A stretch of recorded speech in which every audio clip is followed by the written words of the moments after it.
Donc on a le grand plaisir d'accueillir Marie de France de l'agence Fujimoto, que je remercie d'abord en premier lieu parce qu'elle a bravé une réelle complexité pour arriver jusqu'à nous dans le contexte des grèves plurielles qu'il y a aujourd'hui pour venir de Paris en particulier. Mais pour la présenter rapidement, elle est diplômée de l'école d'architecture de Versailles en 2007, puis de l'école d'architecture de Stockholm en 2009, à la suite de quoi elle démarre une pratique professionnelle en agence en tant qu'architecte et parallèlement un ensemble de collaborations artistiques. Elle intègre l'atelier sous Fujimoto en 2013, où elle se fait remarquer en particulier sur un projet qu'on a tous vu, qui est le projet de la Galerie Serpentine en Angleterre. Et puis, après avoir pris la direction de l'équipe Europe, elle est aujourd'hui directrice de l'atelier sous Fujimoto Paris. Et je vais donc lui laisser la parole pour nous présenter sa conférence sur les architectures narratives. Merci Philippe. Bonsoir, bonjour, je ne sais pas, bonjour à tous. Merci infiniment de m'accueillir ici. C'est un grand honneur. Et je ne m'attendais pas à autant de monde, du coup, vous me pardonnez si je bafouille un petit peu.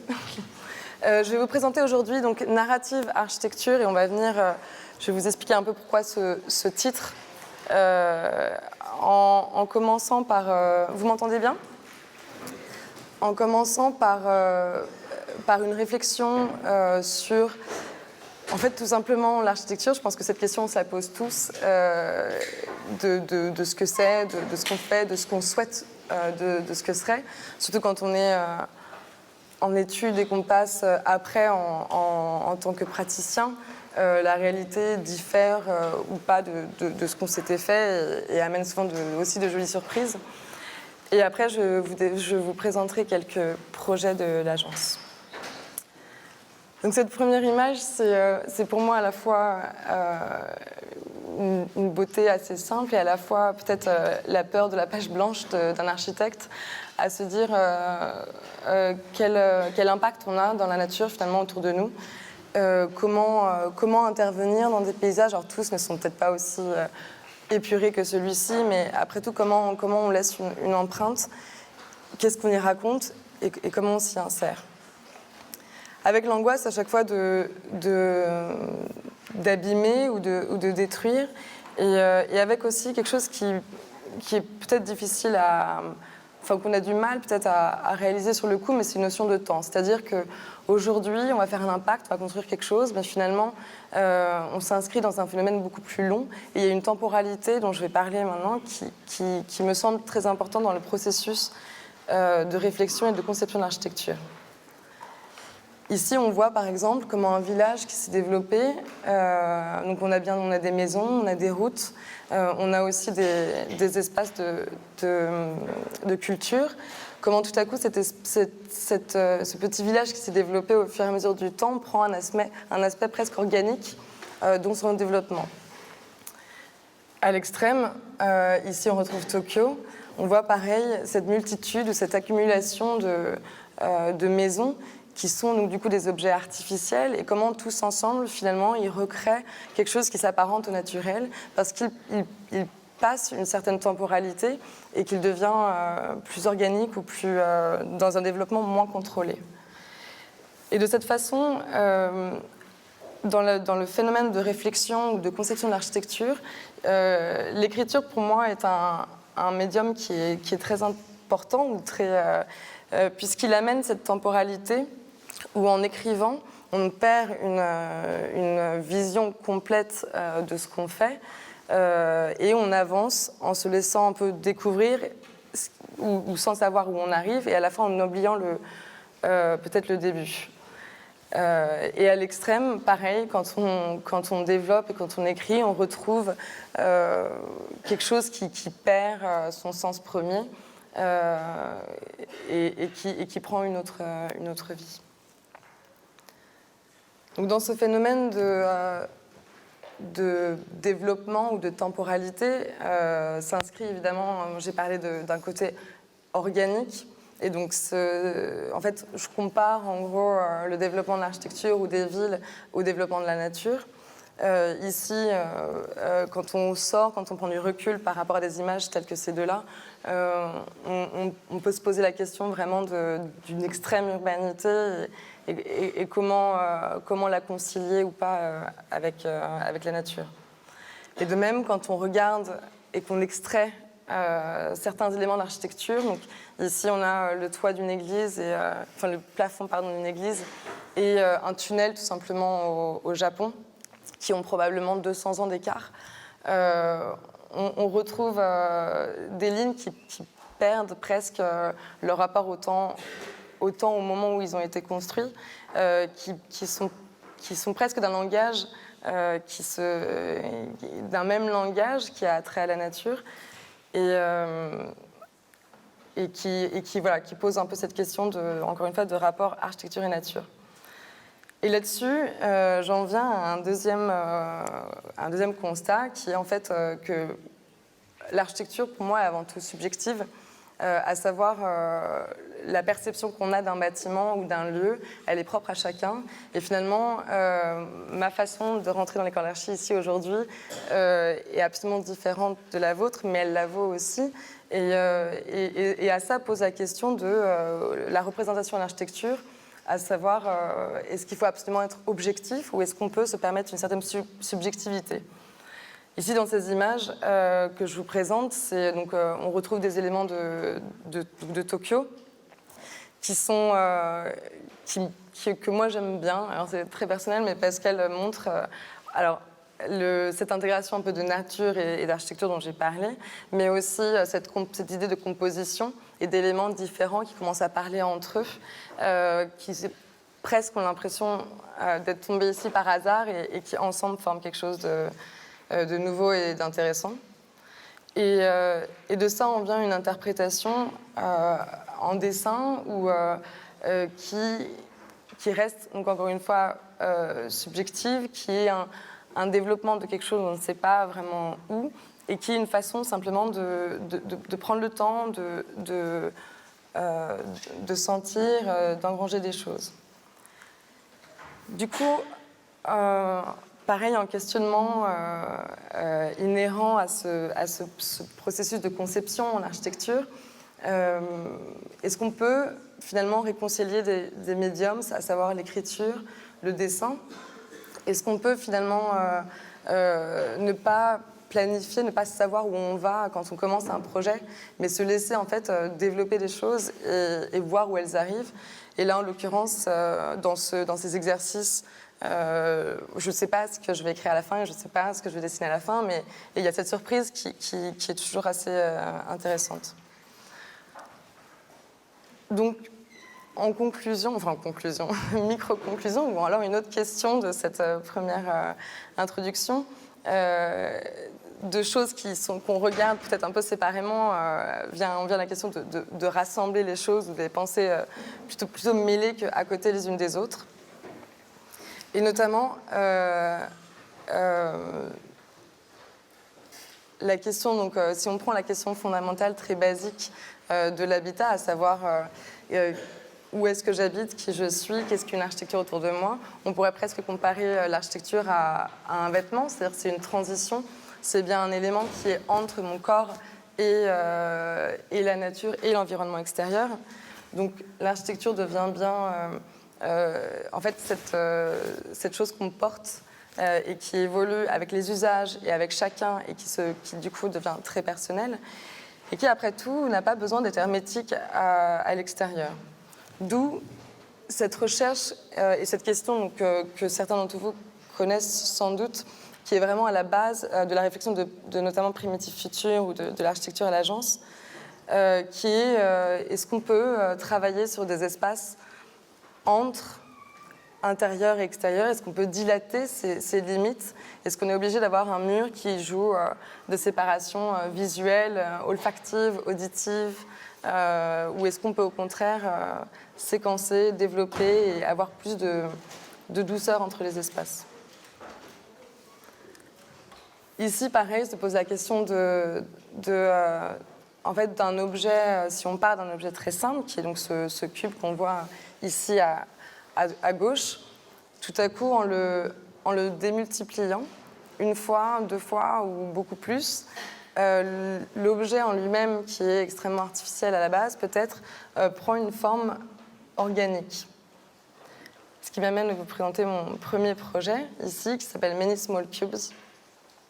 Et Many Small Cubes, c'est un projet qui a été développé dans le cadre de la FIAC 2014 à Paris.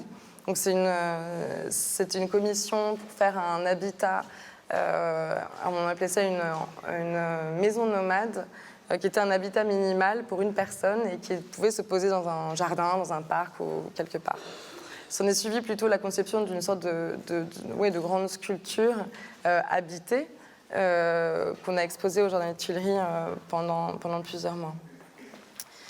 Ici, on retrouve donc cet élément très simple qui est donc ce cube qu'ici on va redispatcher en fait dans une grille et donc à la façon dont la Galerie Serpentine, que je ne vais pas présenter ce soir, mais certains la connaissent sans doute, parle aussi du phénomène de grille et comment une grille peut quitter sa dureté. Ici, pareil, la composition de ces cubes qui sont revêtus d'une peau en alu, tous ensemble, commencent à parler plus de prolifération ou d'un élément qui grandit et qui devient presque naturel. On voit ici un plan où on peut imaginer une petite cuisine, un petit coin salle de bain, un petit coin salon. Et ici le plan d'étage où on a même de quoi dormir et de quoi lire.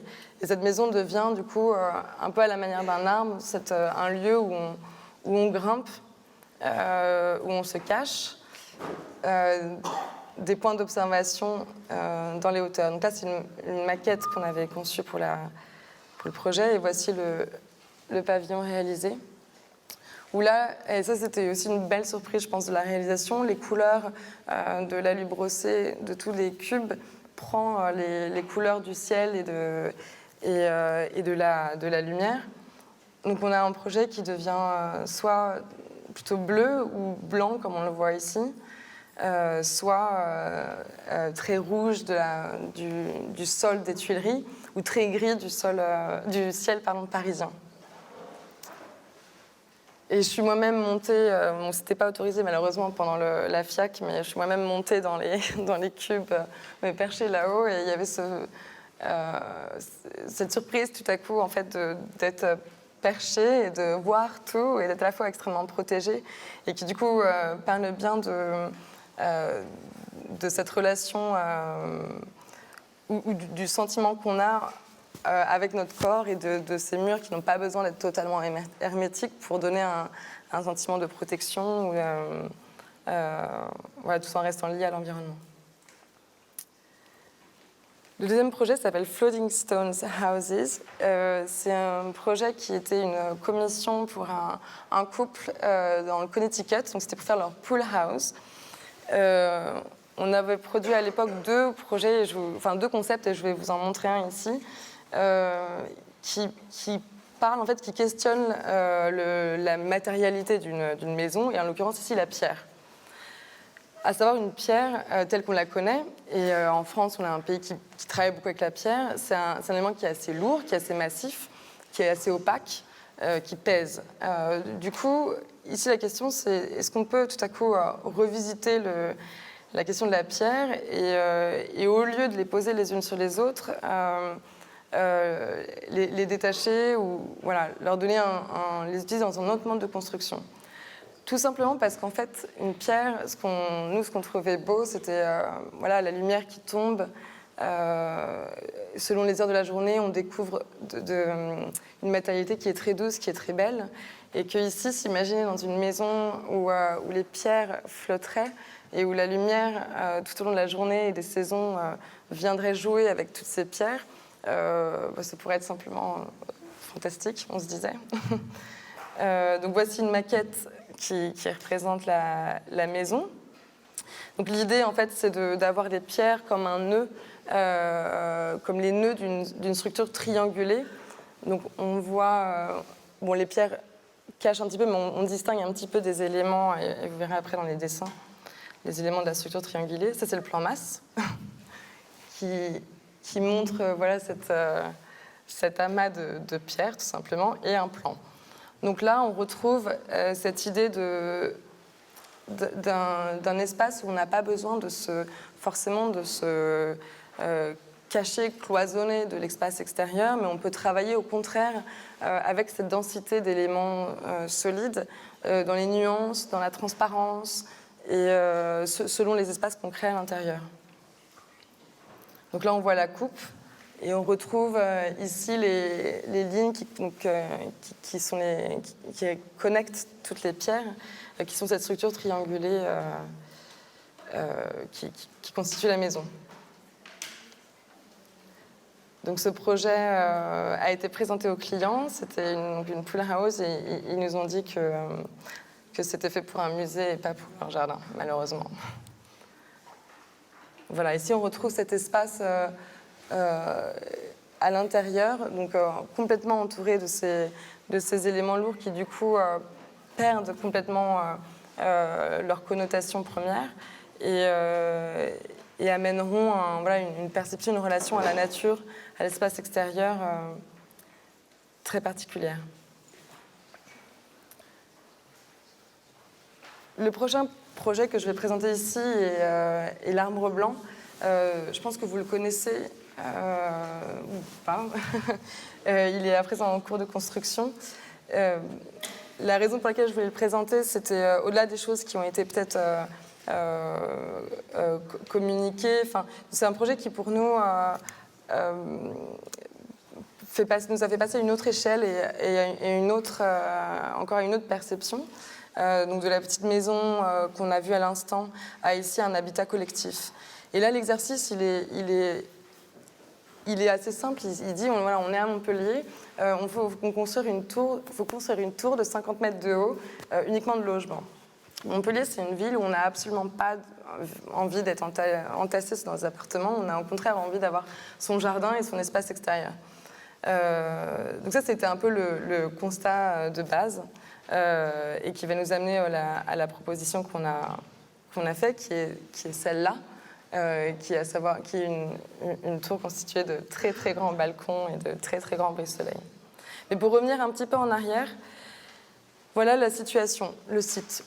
On est, je ne sais pas si vous connaissez Montpellier, mais on est juste à côté du quartier de Beaufil, de l'hôtel de l'Europe. On a le Lez à côté de la parcelle.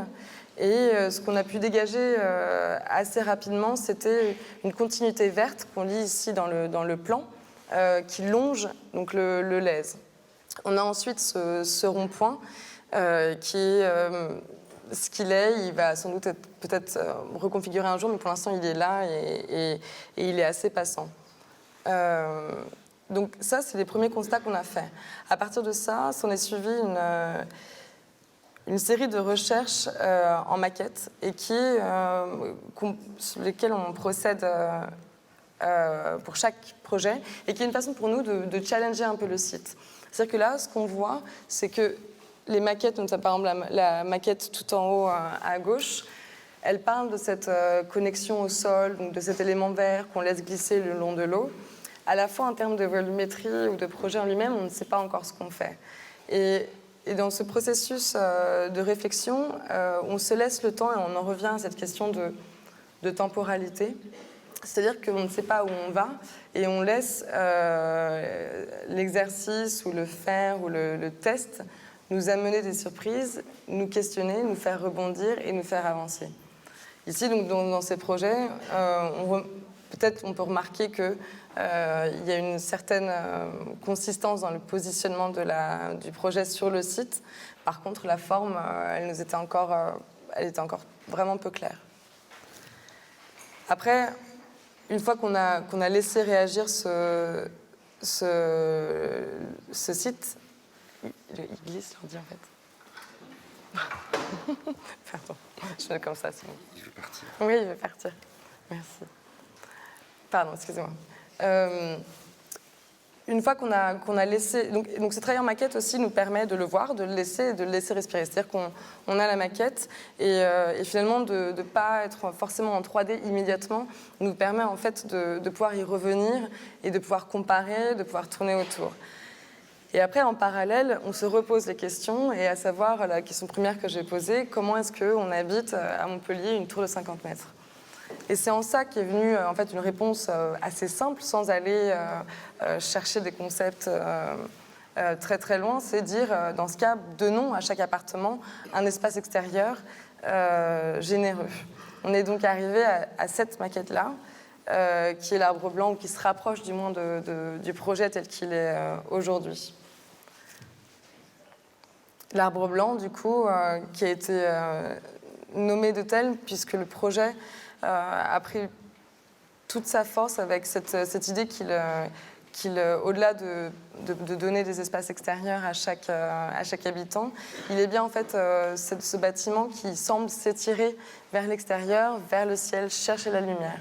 On a un projet qui est en rapport, en réaction avec son environnement, qui dialogue et qui profite simplement soit d'une situation plus près du sol, soit au contraire dans les hauteurs pour aller chercher les vues ou le soleil.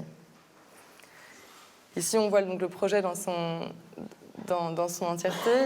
On compte 190 balcons aujourd'hui et à peu près le même nombre de pergolas. Des balcons qui font jusqu'à 7,5 mètres de longueur. Donc, le projet, il posait la question de l'habitat. Donc, l'habitat, c'est-à-dire une personne dans son logement, voilà, donc l'intérieur et l'extérieur. Mais elle pose aussi la question de l'habitat collectif.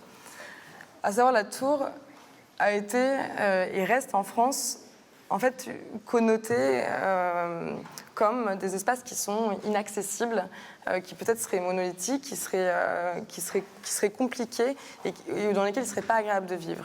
Et ici, ce qu'on souhaitait, c'était finalement montrer plusieurs choses. L'une, c'était qu'on pouvait habiter dans une tour, habiter dans un appartement et finalement bénéficier donc, d'espaces extérieurs, donc d'avoir des espaces qui sont agréables, mais aussi surtout rendre une tour accessible à tous. Et ce projet qui a été fait avec des promoteurs, donc c'était une discussion qu'on a eue avec eux, et c'était quelque chose qu'il a fallu leur proposer et qu'ils acceptent, puisqu'après tout, ils restent nos clients. Mais le projet, il compte au rez-de-chaussée donc un restaurant et une galerie d'art. Et le restaurant est relié donc, en toiture avec un bar, ce qui veut dire, que le sommet de la tour est accessible à tout le monde. Et voilà, moi-même, je serais ravie de pouvoir monter là-haut, prendre un café quand ce sera réalisé. Et surtout, l'autre partie de la toiture, c'est un espace commun pour les appartements. Ça veut dire que ici, on est dans de l'accession, donc c'est des appartements qui sont en vente. Donc on a des appartements qui sont plus petits en bas et des appartements qui sont plus grands en haut. Mais ici, on propose un espace commun, c'est-à-dire que même si on a un 2 pièces en R+1, on peut bien monter et profiter de la vue parce qu'on peut y lire ou organiser une fête ou quoi que ce soit.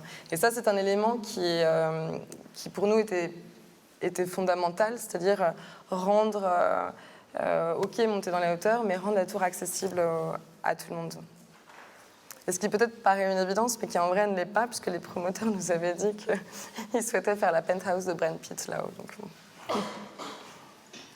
Alors, on retrouve ici le projet donc, depuis le sol, où on voit comment les balcons en, fait, en bas sont un peu plus petits et s'évasent vers les hauteurs.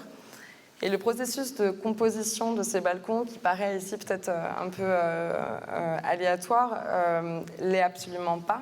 Et ici, on a un travail très minutieux et très long de composition entre les appartements, les plans des appartements, parce que chaque balcon doit être, on le souhaitait, en face du salon. Donc c'est ce qu'on voit ici, c'est-à-dire qu'ils deviennent des véritables prolongements des pièces à l'intérieur. Ce qui fait que voilà, il y a eu tout un travail de va-et-vient entre maquette physique, maquette 3D, plan pour ajuster les balcons, qu'ils répondent bien au vivre à l'intérieur et à la fois qu'ils gardent cet aspect aléatoire, plus doux et qui participe du coup en fait, d'adoucir la tour. Donc on a et plusieurs personnes nous ont dit que le projet avait l'air d'être vivant ou de se mettre à bouger un jour. Et c'est vrai que ce côté un peu aléatoire ou peut-être imparfait, finalement aussi donne un côté peut-être vivant et rapproche l'architecture à l'humain simplement, qui est imparfait. Donc là, on voit les appartements, l'utilisation des balcons qui sont donc des espaces extérieurs, mais des espaces de vie. On peut y mettre une table. On a aussi des escaliers extérieurs qui relient les balcons entre eux lorsqu'on a des duplex. Et ici, voilà une des vues donc c'était des vues de 3D évidemment, d'un balcon, de son escalier qui monte et de la vue alentour. Donc la tour de nuit, où pareil, les éclairages qui seront donc pas contrôlés, puisque dépendant des appartements, on va participer de ce côté aléatoire et vivant de l'ensemble de l'arbre blanc. Et aujourd'hui, comme je vous disais, il est en construction. Donc on voit donc ici quelques images qui datent de janvier, donc ça a évolué un peu depuis, où on voit donc les balcons ont été commencés par le haut. Donc c'est un phénomène. En termes de construction, c'est assez compliqué, parce que finalement, on ne peut pas mettre d'échafaudage classique, vu qu'on a des balcons partout, qu'il n'y a pas de trous. Et ici, cette image est vraiment intéressante parce qu'elle montre en fait les différentes couches qu'on a. Donc là, on n'a que 3 niveaux qui sont construits.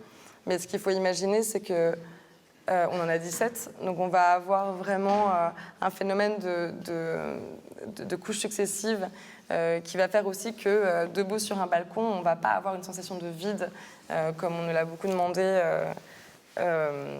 puisqu'il y aura quelque chose qui se passera en dessous. Ici, on voit aussi la réaction de la lumière sur les éléments blancs, donc sur les sous-faces des balcons, qui se veulent légèrement réfléchissantes pour de même reprendre les tonalités tout au long d'une journée du soleil, mais aussi des saisons. Et ces pergolas qui, si elles protègent les balcons du soleil et des vues aussi d'un balcon à l'autre, permettent aussi de donner une certaine douceur ou une certaine un aspect un peu de dentelle au projet. Donc on passe des images 3D aux images réalisées. On est dans un processus de conception qui est absolument passionnant parce que le challenge était évidemment de garder des balcons très très fins.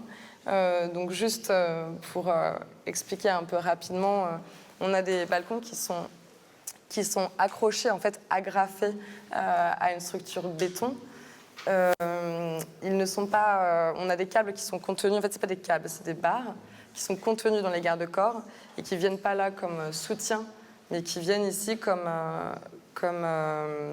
une barre pour éviter la fréquence, donc les vibrations.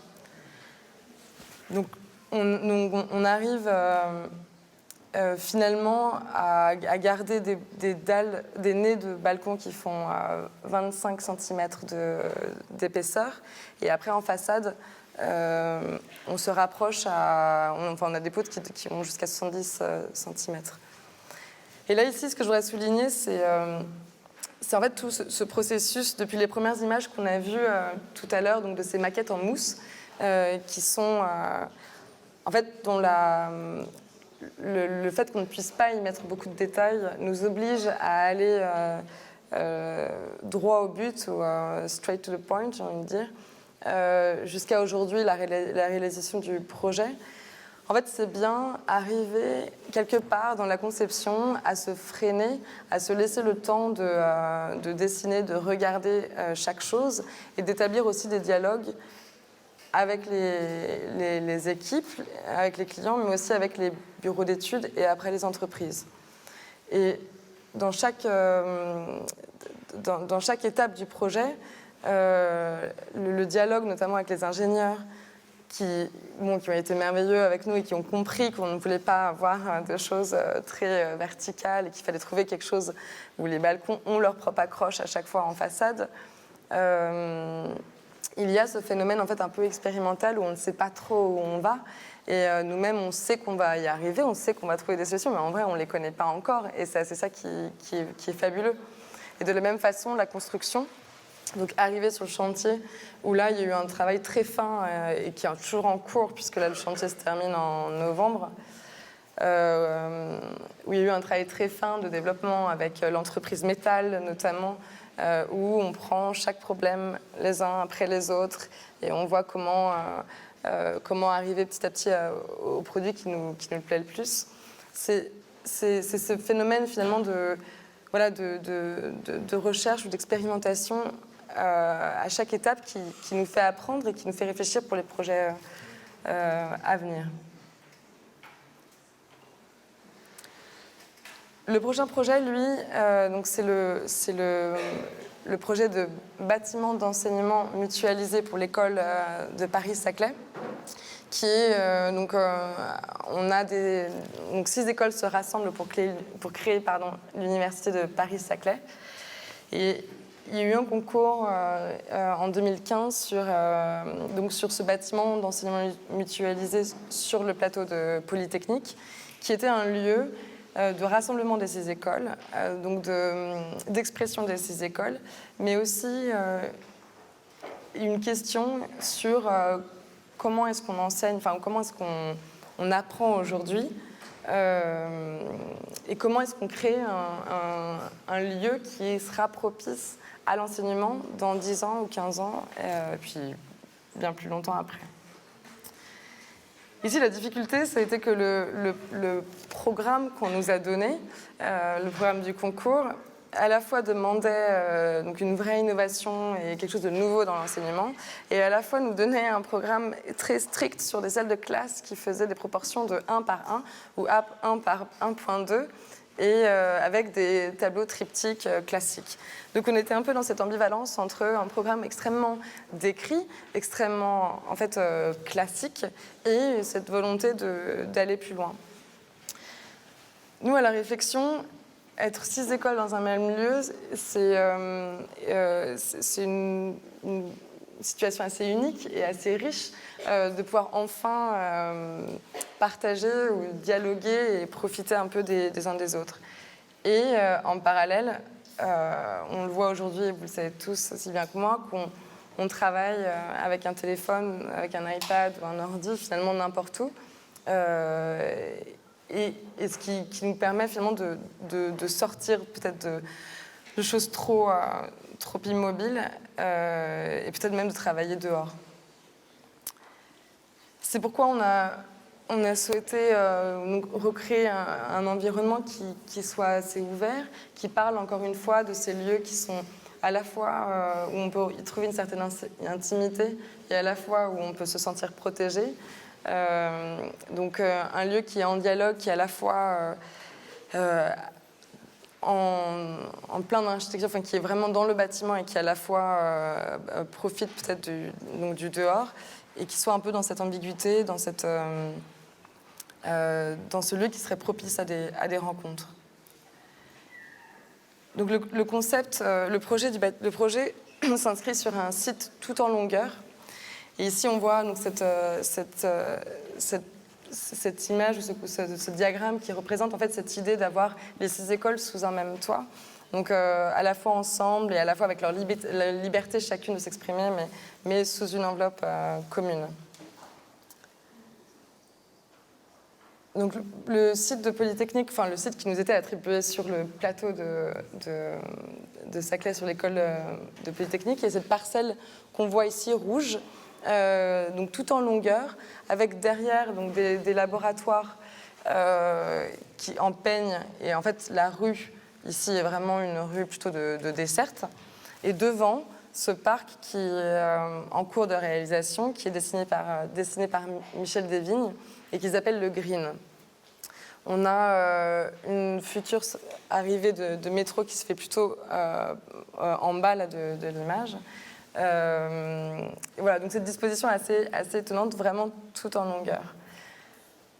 Donc là-dessus, le projet donc, a une façade, et c'était ce qui nous était aussi donné dans l'énoncé, une façade ouest qui est la façade principale. Donc on a souhaité ouverte et accueillante.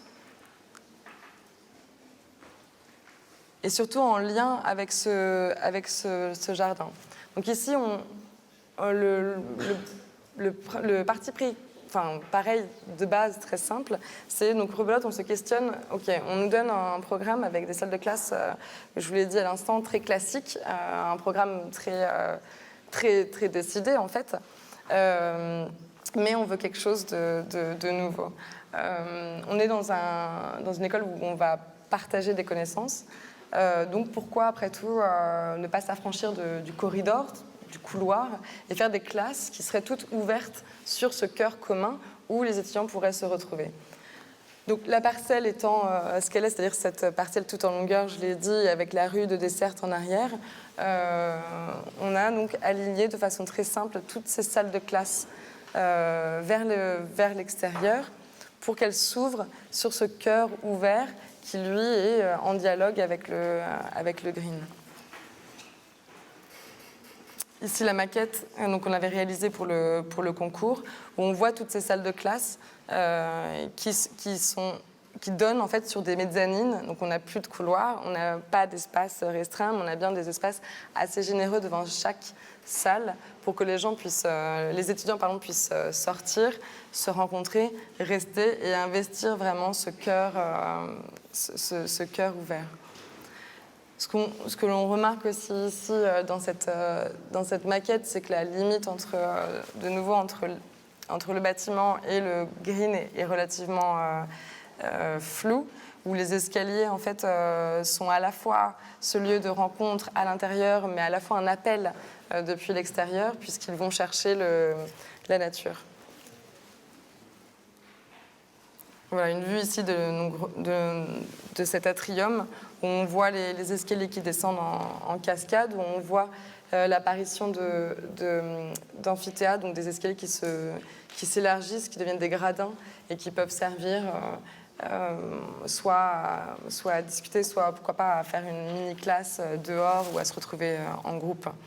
Et la façon dont le parc pénètre vraiment le bâtiment avec la présence des arbres de grande hauteur.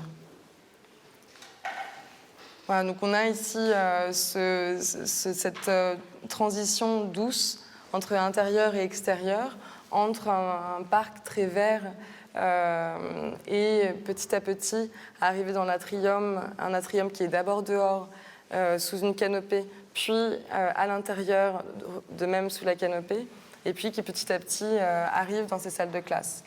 Salles de classe qu'on a souhaité vitrer de façon à ce qu'elles ne soient pas déconnectées donc, de cet atrium et tant que possible avec aussi des parois coulissantes pour pouvoir ouvrir et déborder vraiment sur l'espace extérieur. La coupe ici qui nous montre donc, la présence de ces arbres dans le bâtiment. Où là, on ne fait pas une distinction entre paysage et architecture, mais on fait bien un projet qui englobe les deux, et leur présence est tout aussi importante pour nous. Et donc la présence de fosses pour les accueillir. Donc aujourd'hui, on va avoir des arbres qui mesurent jusqu'à 9-10 mètres à l'intérieur du projet. Donc on a bien sûr des essences qui sont quand même différentes pour l'intérieur et pour l'extérieur, mais on aura bien des sujets de haute tige.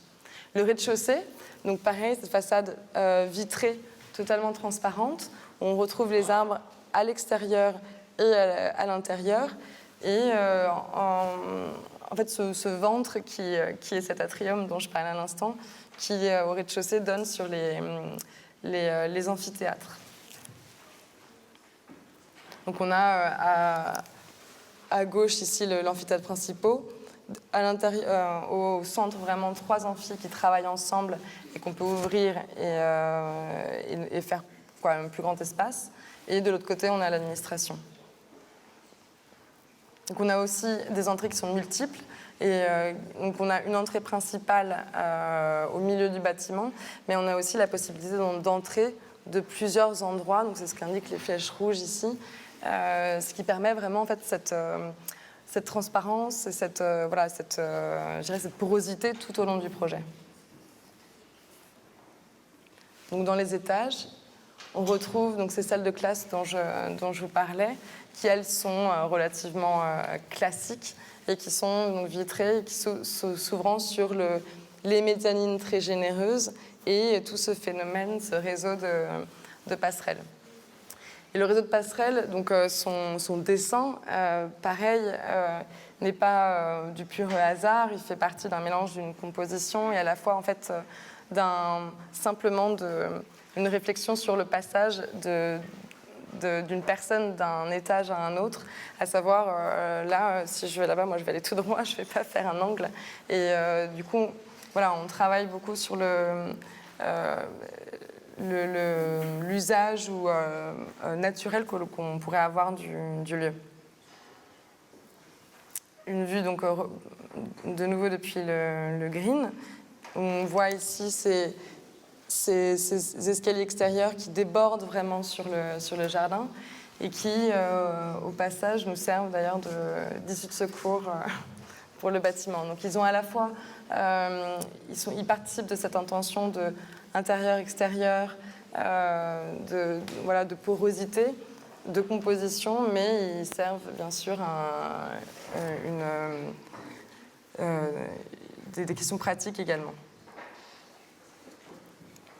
Donc, depuis l'intérieur, ces mezzanines et ces murs transparents sur les salles de classe et toujours cette proximité à la nature. Donc selon les étages, on va être en contact plutôt avec la strate basse des arbres, plutôt dans les feuillus, ou alors au contraire quand on s'élève dans les étages, plus près du ciel, plus près de la cime des arbres. Ces espaces donc informels d'amphithéâtre, donc ça c'est quelque chose qu'on a proposé en plus finalement du programme qui avait été donné par le concours, où on propose des amphithéâtres flottants, donc il y en a 5 dans l'espace, qui sont pour nous juste ces lieux de rencontre, ces extensions un petit peu des savoirs, et se dire on sort d'une salle de classe et peut-être on veut continuer à parler et à discuter plutôt que de se séparer directement. Ici, la maquette, pareil, montre ce flou ou ce fait qu'on ne retrouve plus ce qui se passe, vraiment cette frontière de devant et de dehors. Et la lumière naturelle qui tombe et qui, pareil, va faire vivre le bâtiment tout au long de la journée. Donc cette relation, finalement, d'un projet qui est immiscé dans la nature, mais aussi avec la lumière, puisqu'on est largement ouvert en toiture, fait un bâtiment vivant, un bâtiment qui évolue au gré de la journée, au gré des saisons, dont la couleur blanche reflète un peu ces tonalités et participe donc encore une fois d'un bâtiment vivant vraiment. Donc ce projet aujourd'hui, il est en phase ACT, ça veut dire qu'on devrait normalement le construire bientôt.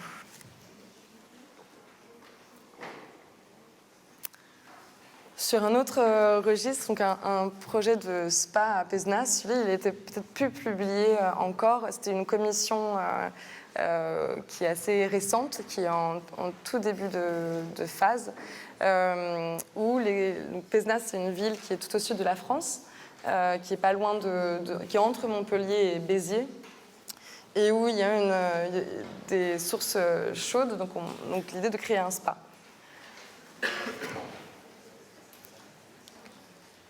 La ville de Pézenas, peut-être certains d'entre vous la connaissent, c'est une ville qui est relativement petite, qui est assez extraordinaire par son histoire, et son plan ici le montre. Donc on a des rues très étroites, très denses, et une ville façonnée donc en pierre, mais reconstruite tout au long des années avec la même pierre. Donc on a en fait des couches d'histoire qui se superposent les unes sur les autres, c'est assez extraordinaire, et où on mélange les époques on perd un peu le fil du temps. Donc le site est situé un petit peu à l'extérieur de Pézenas. Comme vous voyez ici, on est relié par un bras de rivière. Voilà, les photos donc, de Pézenas et de ces sortes de courettes ou ces passages qui sont extérieurs, mais à la fois tellement protégés qu'on a l'impression d'être à l'intérieur. Et donc cette ville qui, tout simplement parce que très chaude, donc s'est conçue au fur et à mesure du temps en réponse à des besoins d'habitat.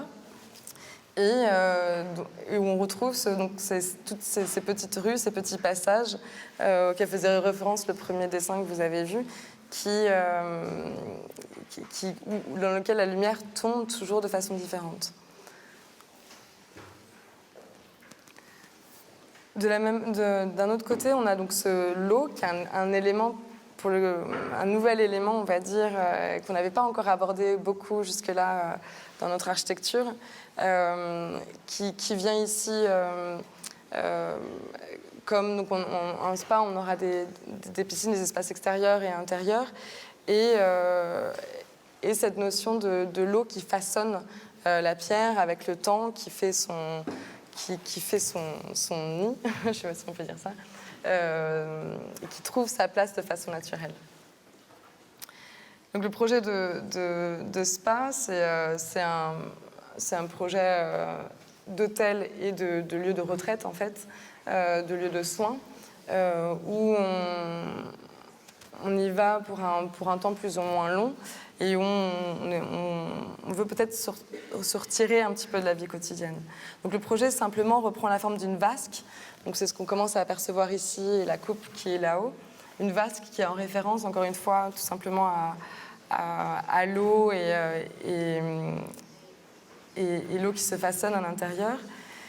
Et simplement un rapport nouveau au ciel. Donc on arrive, on sort d'un bout de vie et on découvre un lieu où on se déconnecte complètement de l'environnement pour retrouver un rapport au ciel. Donc les abords du projet de la vasque s'élèvent petit à petit, elles sont accessibles et dans chaque poche d'eau ou chaque terrasse vient ponctuer la grande vasque d'éléments plus à l'ombre ou plus protégés. On retrouve donc la vasque qui, en vrai, on ne percevra jamais depuis, en tant que visiteur, c'est-à-dire de cette façon-là. Et c'est arrivé, on est dans un lieu qui est très vert, où on a des éléments existants qui sont les maisons qu'on voit en premier plan. Et où nous, on vient se mettre en retrait pour être moins vu. Et on va travailler sur cet hôtel, donc, cette fragmentation de maisons qui semble s'échapper un peu de cette vasque et qui permet aussi de refractionner donc, la façade et s'intégrer mieux dans son environnement. En montant sur la vasque, la ligne d'horizon apparaît petit à petit. Donc on a vraiment ce travail on est dans un paysage qui est très plat, qui est très ouvert, et du coup cette déconnexion est remontée douce vers le paysage environnant. A contrario, quand on redescend dans le spa ou dans l'hôtel, on retrouve donc ces rues plus étroites, ce travail avec la pierre, donc ça c'est l'élément principal du projet. Et ces rues, c'est des dalles où on ne sait plus vraiment où on est, où la lumière tombe et dévoile des espaces plus ou moins ouverts.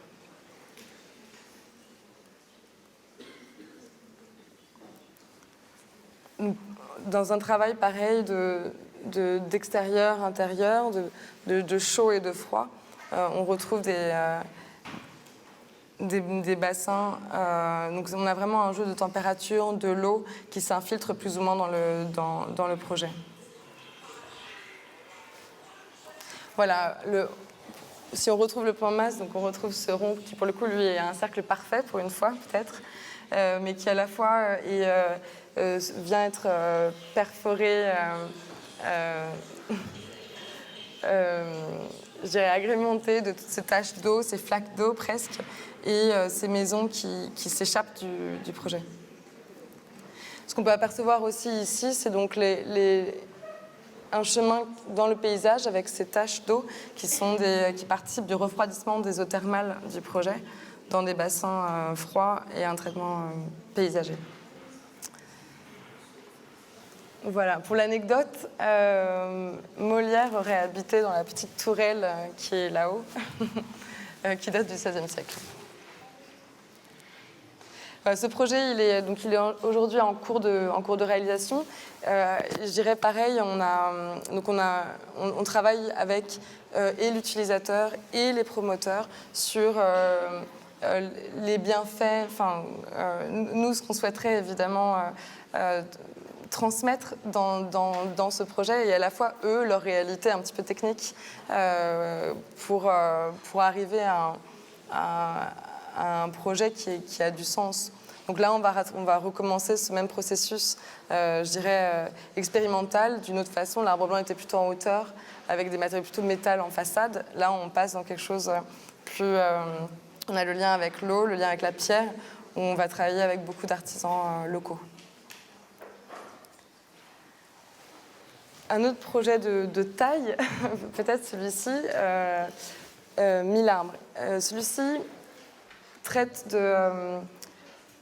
pose la question de mixité de programmes, de recherche programmatique, qui part d'un constat aussi très simple de Sou Fujimoto qui me demande Marie, tu es parisienne, c'est quoi ta maison rêvée à Paris, ou comment est-ce que tu aimerais habiter à Paris? Et moi je lui dis Paris, on adore les toits, et peut-être ce qui nous manque, c'est la nature. Bon. Et là-dessus, on s'est dit, OK, peut-être, reprenons ça de façon très littérale. On garde que le meilleur de l'habitat, c'est-à-dire le haut, les toitures, et on rapporte de la nature et là-haut, puisqu'après tout, il nous en manque, et en bas, parce qu'il manque des parcs pour la ville. Et on arrive à ça. Donc, 1000 arbres, c'est un projet de village d'habitat en toiture, donc un village perdu dans la forêt, et à la fois recréer un parc au niveau de la ville qui s'adresse, lui, à tous les habitants. C'est aussi recréer une skyline, poser la question de, aujourd'hui, ces villes qu'on construit, et cette 5e façade qui s'étend et qui est grise, et qui est une perte finalement de surface pour la nature, savoir si on peut participer de ce reverdissement et utiliser pleinement cette 5e façade. Donc on s'inscrit bien dans un contexte de verdissement ou de volonté de reverdir Paris qui date d'il y a très longtemps, qui était donc de travailler sur un parc qui continue tout au long du périphérique, qui est à l'époque pas le périphérique. Donc le projet, il est situé sur la porte Maillot, à côté du Palais des Congrès. Il est situé sur une ancienne gare, qui est toujours une gare routière des bus Ryanair qui nous amène à Beauvais pour les Parisiens, et sur un vide d'air. Donc on recrée bien un nouveau sol au-dessus du périphérique. La seconde étape, c'est de redonner ce sol tant que possible à la ville et de créer ce village dans les hauteurs. Le projet participe aussi, donc, dans sa morphologie, de protéger son environnement, d'où cette forme en V qu'on a trouvée qui permettait, de laisser le sol libéré, donc ce parc pour la ville, et à la fois de protéger des nuisances sonores d'un côté et de l'autre. Et puis de tenir le village flottant, accessoirement. Voilà, en plan masse, donc le projet qui s'inscrit, donc on le voit vraiment à peu près moitié-moitié en terre pleine et au-dessus du périphérique. Et au-dessus, on aura donc ce site qui est assuré en rouge, un autre projet qui est le site de Terne, qui est également parti de Réinventer Paris lorsqu'on a gagné ce concours-là, et qui évolue en même temps que le nôtre. Voilà, le projet parle de lui-même, je pense, avec cette image, qui a donc 1000 arbres. On en avait 1300 sur la maquette, on les a comptés. Donc on a bien ces deux niveaux. Un niveau au sol, qui est cette dalle, et on va la voir un peu après, qui s'ouvre au public, qui a également qui ont toutes deux des épaisseurs de terre assez conséquentes pour accueillir ces arbres de haute tige. Voilà, au sol, un foot courte. Donc on a un passage très poreux qui relie Neuilly et Paris, avec des entrées sur le parc qui sont très généreuses et qui nous arrivent à donner ce premier étage, où là on retrouve l'emprise du bâtiment qui se réduit complètement pour libérer un parc public pour la ville. Dans les étages, au fur et à mesure qu'on monte, donc on a du bureau et de l'hôtel qui bénéficient donc des vues dégagées, tout est vitré, mais de ces patios également en intérieur qui redonnent de la lumière. On a un projet donc qui est vraiment en couches successives, puisqu'on a au sol un espace public donc avec une halle gourmande et un lieu qui est ouvert à tous, et au-dessus, bureau, hôtel, et enfin du logement dans les hauteurs. Peut-être un projet ville, on pourrait dire, je ne sais pas, qui en fait parle de se vivre dans la nature, à savoir travailler, voyager, manger, vivre dans la nature et être en cohésion tout au long de l'année. C'est-à-dire que le projet, par sa forme en V, s'autoprotège du soleil, et à la fois les arbres en dessous participent et de la protection l'été et au contraire de laisser passer la lumière l'hiver quand ils ont perdu leurs feuilles. Voilà, le projet aujourd'hui, on a déposé le PC, donc on rentre en phase APD.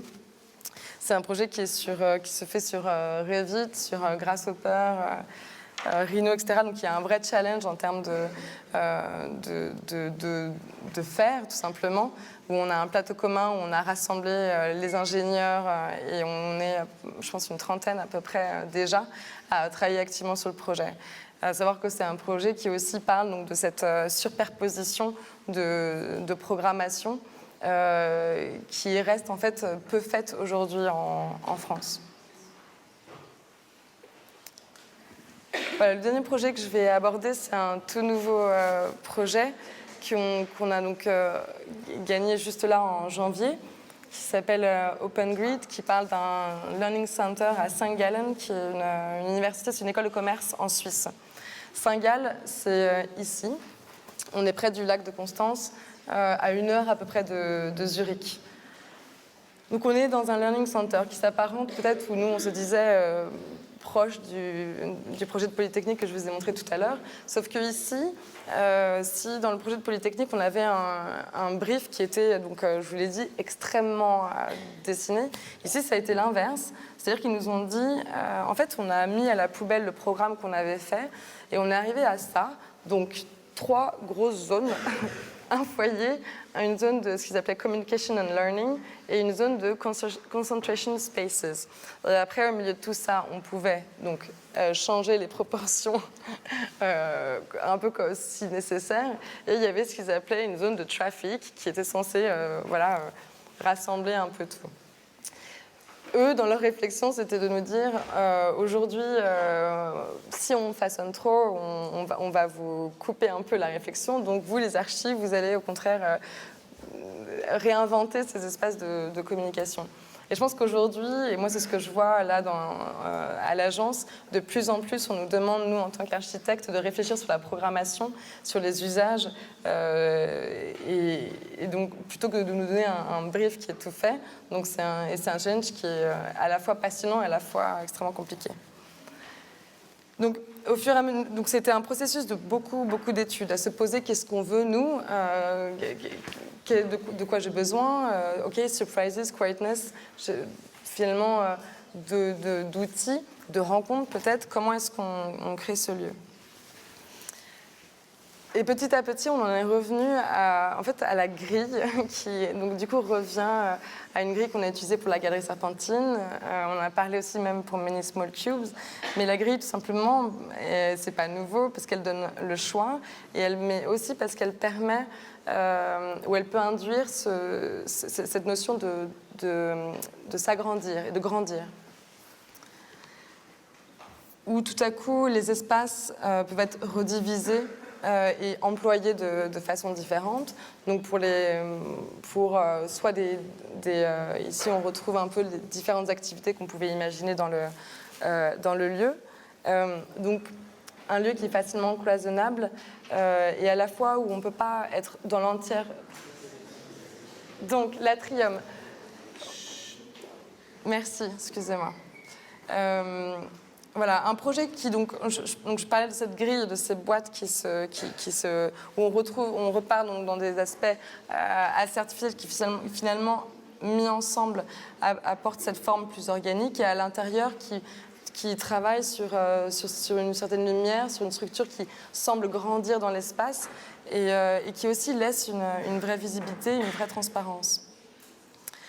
Le projet qui se transforme au fur et à mesure des saisons. Là, ici, on le voit comme tout à coup, il disparaît un peu dans la neige ou comme il reflète les saisons alentours. Et enfin, ici, comme il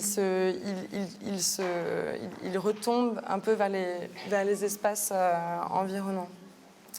Le projet, juste pour revenir un peu donc en arrière, s'inscrit dans le campus de Saint-Gall, campus qui est en fait à la base cette partie existante qu'on voit plutôt ici à gauche, qui est très rectiligne. Et donc, une des demandes du brief, pour le coup, était qu'on se remette dans cette même alignement. Parce que la bibliothèque, qui ici, du coup, est en biais, elle est vouée à un jour être refaite. Donc, avec, par contre, une problématique de terrain, puisque le Saint-Gall est une ville qui est située sur une colline, donc très vallonnée, et on a un terrain qui descend, avec des habitants qui sont d'un côté, et du coup un projet qui vient s'insérer vraiment tout en douceur et tout en cascade dans le site. On voit ici comment la grille nous permet finalement d'aller venir chercher, on choisit où est-ce qu'on s'abaisse ou pas, selon le site alentour. Et donc pour revenir au projet en lui-même et la problématique qu'on nous a posée, la grille nous a permis en fait de développer trois concepts assez simples. L'un, c'était le cloister ou le cloître, qui parle en fait d'un mouvement continu, de se dire finalement on rentre dans un espace et on pourrait déambuler dans l'ensemble du Learning Center sans s'arrêter, ou alors au contraire en s'arrêtant là où on le souhaite, ici et là, pour travailler, pour discuter ou autre. La notion de forum, qui revient à une notion de forum vraiment de base, à savoir un lieu où on se retrouve, où on peut voir, on peut avoir des événements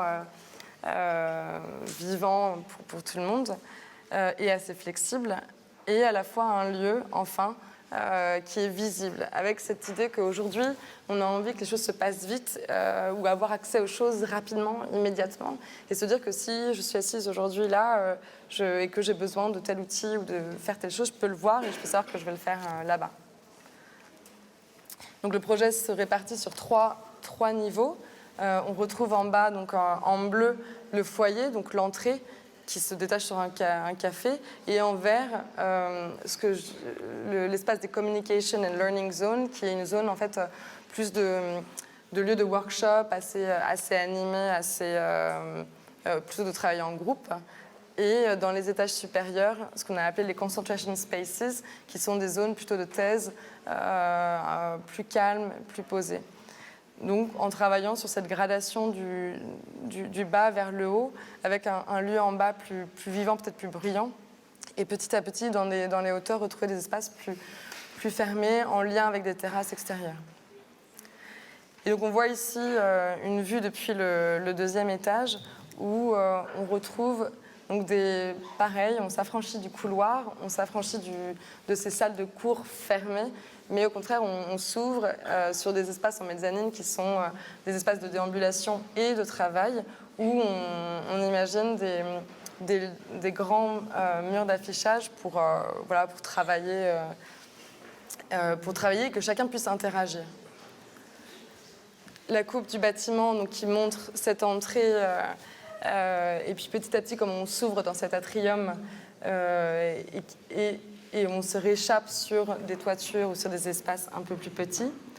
Et enfin les plans qui ici démontrent de cette grille très systématique en fait, mais qui permet qui laisse libre à chacun de déambuler, donc de se réapproprier totalement le lieu. Donc on a finalement d'un projet à apparence, je dirais, rigide, un lieu qui au contraire vit pleinement et de la vie des étudiants et de sa relation à la lumière extérieure. Voilà. Donc le projet aujourd'hui est en cours de développement. On commence tout juste et on est très heureux. Donc c'était le dernier projet de la conférence. En conclusion, ce que je voulais peut-être souligner, c'était ce processus peut-être de temporalité qu'on donne au projet et qu'on donne nous à l'agence à chaque projet. Temporalité où on découvre finalement à la fin ou en regardant en arrière et en comparant un peu des projets qu'on a faits, des éléments de lien, des éléments de recherche en fait, donc des éléments récurrents comme la grille, comme le cube par exemple, qui sont peut-être pas palpables dans les médias ou pas identifiables dans les médias, mais qui sont bien dans ce cheminement temporel de l'architecture. Voilà, merci.